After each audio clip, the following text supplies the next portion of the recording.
नमस्कार मित्रों, एक बार फिर से मैं अपने यूट्यूब चैनल मदन मोहन विद्यार्थी में केमिस्ट्री वर्ग 10 का एक नया टॉपिक लेकर फिर से उपस्थित हुआ हूं। रासायनिक अभिक्रिया और समीकरण के प्रश्न उत्तर।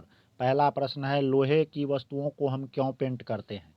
इसका उत्तर है, पेंट करने से लोहे के पदार्थ का ऊपरी भाग छुप जाता है, वह वायु के साथ सीधे संपर्क में नहीं आता है, जिसके कारण उसमें जंग नहीं लगता। इसलिए पेंट करने से हम लोहे के उस पदार्थ को जंग लगने से बचा सकते हैं।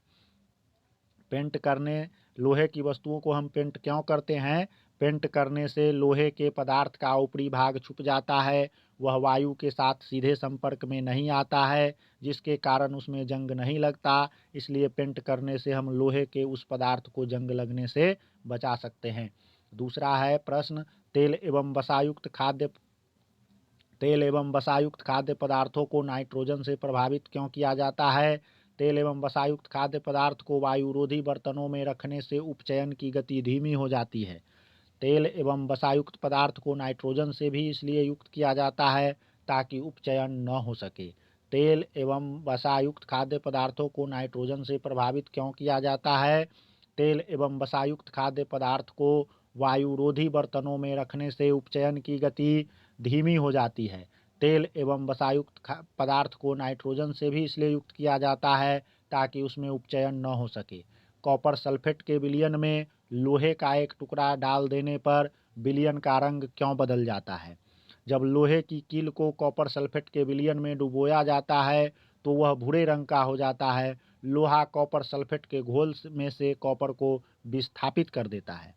कॉपर सल्फेट के विलयन में लोहे का एक टुकड़ा डाल देने पर विलयन का रंग क्यों बदल जाता है? जब लोहे की कील को कॉपर सल्फेट के विलयन में डुबोया जाता है तो वह भूरे रंग का हो जाता है। लोहा कॉपर सल्फेट के घोल में से कॉपर को विस्थापित कर देता है। Fe plus CuSO4 gives you FeSO4 plus Cu।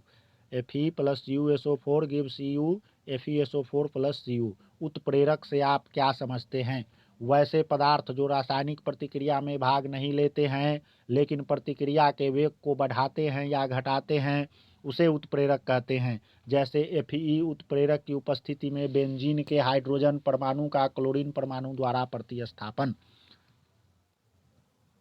उत्प्रेरक से आप क्या समझते हैं? वैसे पदार्थ जो स्वयं रासायनिक प्रतिक्रिया में भाग नहीं लेते हैं लेकिन प्रतिक्रिया के वेग को बढ़ाते या घटाते हैं, उसे उत्प्रेरक कहते हैं। जैसे Fe उत्प्रेरक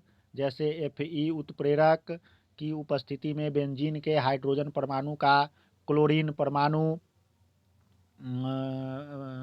परमाणु द्वारा प्रतिस्थापन। C6H6 plus Cl2 gives you C6H5Cl plus HCl।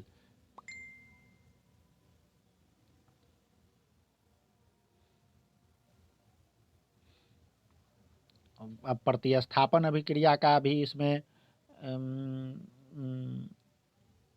जिक्र कर दिए हैं, तो प्रतिस्थापन अभिक्रिया का भी इसमें परिभाषा हम लिख देते हैं।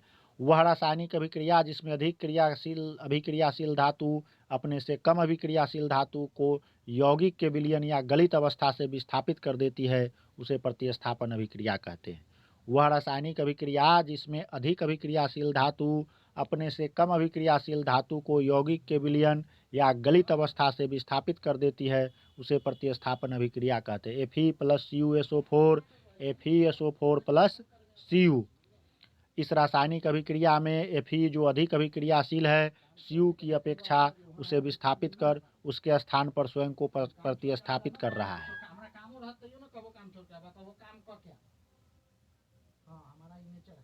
वियोजन अभिक्रिया से आप क्या समझते हैं? वियोजन अभिक्रिया जब एक बड़ा यौगिक टूटकर दो या दो से अधिक यौगिक में परिणत हो जाता है तो वैसी अभिक्रिया वियोजन अभिक्रिया कहलाती है। 2KClO3 बराबर 2KCl प्लस 3O2। इसमें हम इसको बैलेंस ही पढ़ दिए हैं। वियोजन अभिक्रिया से आप क्या समझते हैं? वियोजन अभिक्रिया जब एक बड़ा यौगिक टूटकर दो या दो से अधिक यौगिकों में परिणत हो जाता है तो वैसी अभिक्रिया वियोजन अभिक्रिया कहलाती है। संतुलित रासायनिक समीकरण क्या है?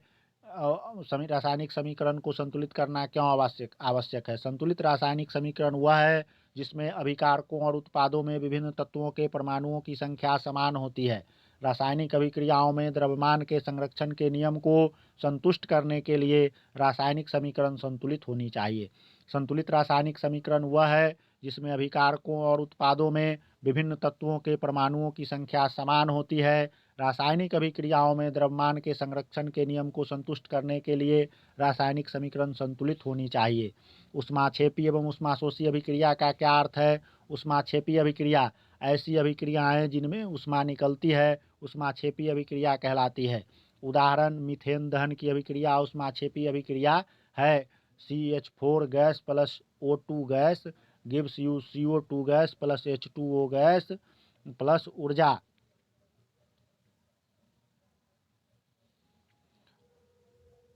ऊष्माशोषी अभिक्रिया ऐसी अभिक्रिया जिनमें ऊष्मा अवशोषित होती है ऊष्माशोषी अभिक्रियाएं कहते हैं। बेरियम डाइऑक्साइड तथा अमोनियम थायोसाइनेट की अभिक्रिया ऊष्माशोषी है। BaOH plus H2O plus NH4 SCN BaSCN2 plus NH plus 2NH3 plus 10H2O। अवक्षेपण अभिक्रिया से आप क्या समझते हैं? उदाहरण देकर समझाएं। जब दो विलयनों को मिलाया जाता है और उनकी अभिक्रिया से श्वेत रंग के एक पदार्थ का निर्माण होता है जो जल में अविलेय है, तो इस अविलेय पदार्थ को अवक्षेप कहते हैं। जिस अभिक्रिया में अवक्षेप का निर्माण होता है उसे अवक्षेपण अभिक्रिया कहते हैं। Na2SO4 plus BaCl2 BaSO4 plus 2NaCl Ba2 plus SO4 2 minus अभिक्रिया से BaSO4 के अवक्षेप का निर्माण होता है। धन्यवाद।